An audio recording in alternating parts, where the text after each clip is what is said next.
নমস্কার বন্ধুরা, সুস্মিতার গল্পের আসরে আপনাদের স্বাগত। আশা করি আপনারা সকলেই ভালো আছেন।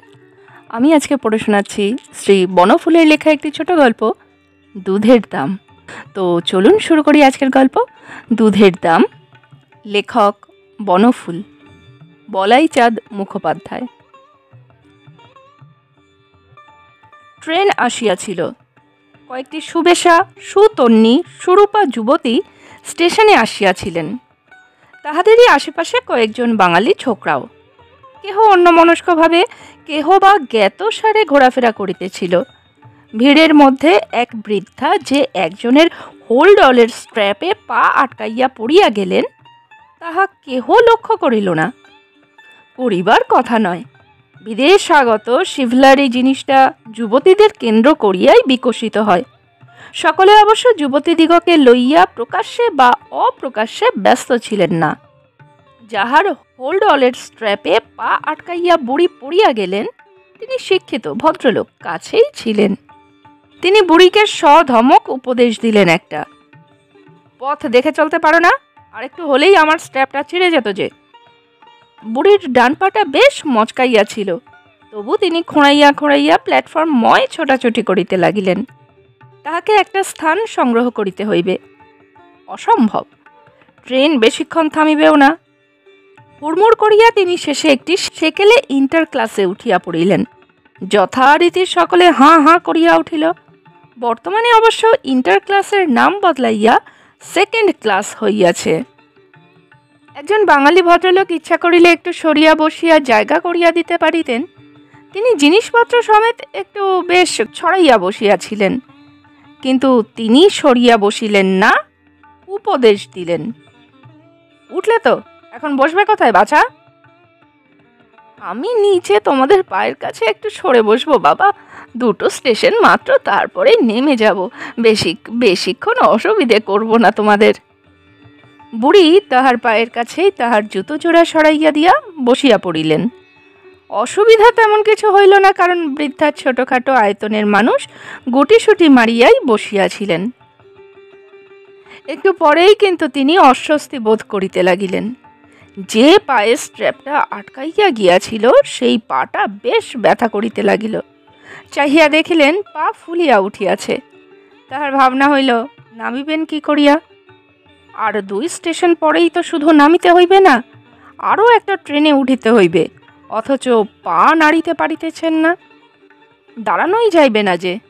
ট্রেনের কামরায় অনেক বাঙালি রহিয়াছেন, অনেকে তাহার পুত্রের বয়সী, অনেকে পুত্রের, কিন্তু ইহারা যে তাহাকে সাহায্য করিবেন, ইহা পূর্ব অভিজ্ঞতা হইতে তাহা তিনি আশা করিতে পারিলেন না।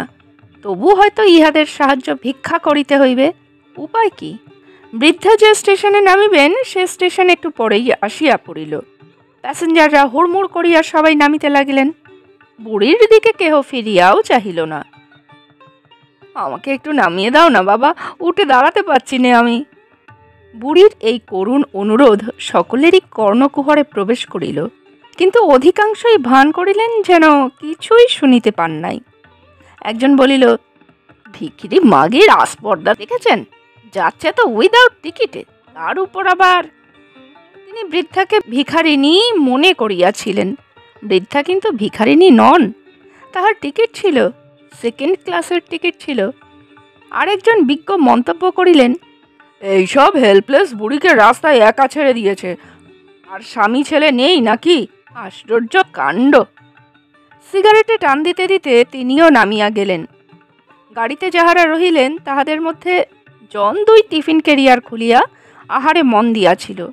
বুড়ির কথা তাহাদেরও কর্ণকুহরে প্রবেশ করিয়াছিল, কিন্তু সে কথায় কর্ণপাত করা তাহারা সমীচীন মনে করিলেন না। বৃদ্ধা তখন 2 হাতে ভর দিয়া হ্যাঁসটাইয়া দ্বারের কাছে আসিয়া পড়িয়াছিলেন, কিন্তু নামিতে সাহস পাইতেছিলেন না। এই বুড়ি, হটো দরওয়াজা সে। এক মারোয়ারি যাত্রী বৃদ্ধার গায়ে প্রায় পদাঘাত করিয়াই ভিতরে প্রবেশ করিলেন।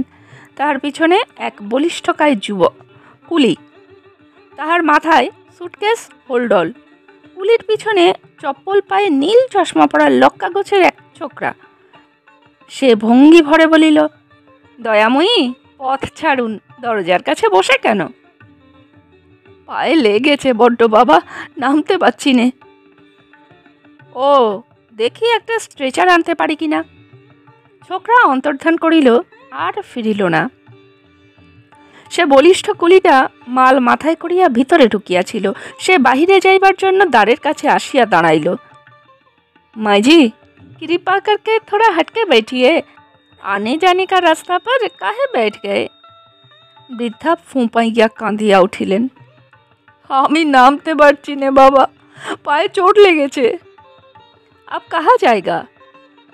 गया। चलिए हम आपको ले जाते हैं।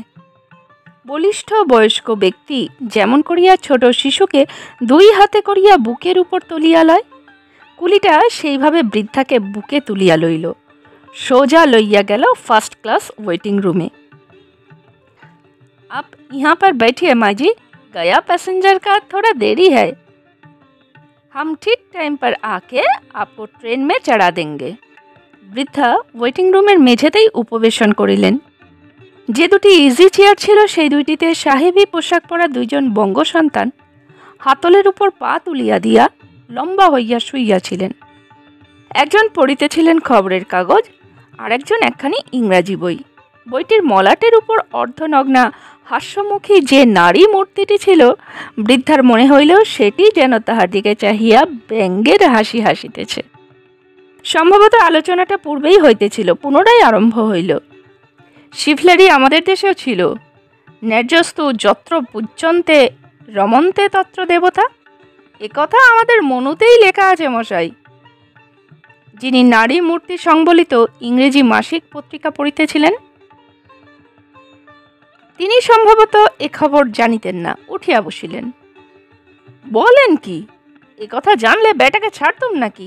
মনুর যুগেও যে আমাদের দেশে শিবলারি ছিল, আমরা যে বর্বর ছিলুম না, এ কথা ভালো করেই বুঝিয়ে দিতুম বাছাধনকে। বৃদ্ধা অনুভব করিলেন ইতিপূর্বে কোনো সাহেবের সঙ্গে বোধহয় লোকটির তর্ক বাঁধিয়াছিল। শ্বেতবর্ণ সাহেব সম্ভবত এই সাহেবী পোশাক পরা কৃষ্ণচর্ম বঙ্গসুন্দরকে বর্বর বলিয়া ব্যঙ্গ করিয়াছিলেন।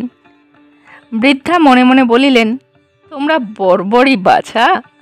তোমাদের শিবলারি অবশ্য আছে, কিন্তু তার প্রকাশ কেবল যুবতী মেয়েদের বেলায়।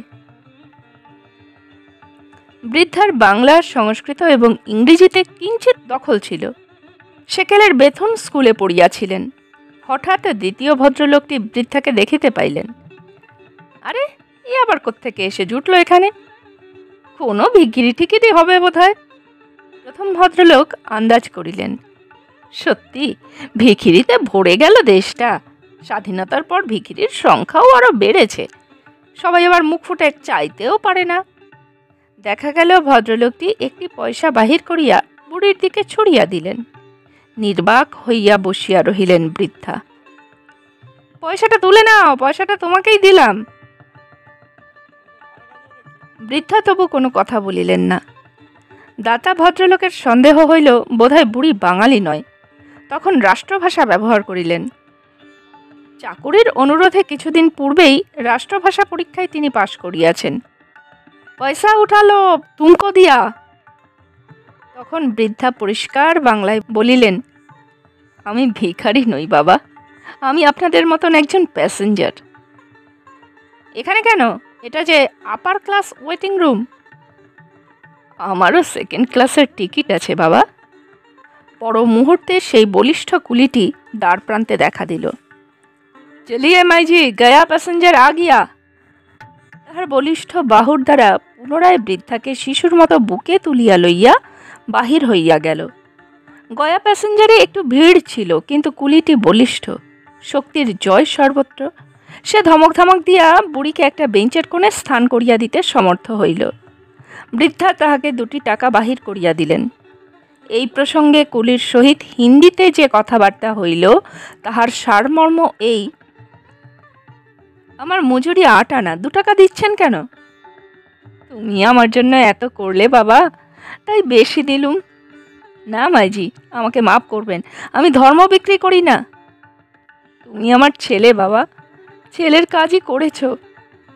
আমি তো তোমাকে দুধ খাওয়াইনি, সামান্য যা দিচ্ছি তা দুধের দাম মনে করেই নাও বাবা, দীর্ঘজীবী হও, ভগবান তোমার মঙ্গল করুন। বৃদ্ধার গলার স্বর কাঁপিয়া গেল, চোখের কোণে জল টলমল করিতে লাগিল। কুলি ক্ষণকাল হতভম্ব হইয়া দাঁড়াইয়া রহিল, তাহার পর প্রণাম করিয়া নামিয়া গেল।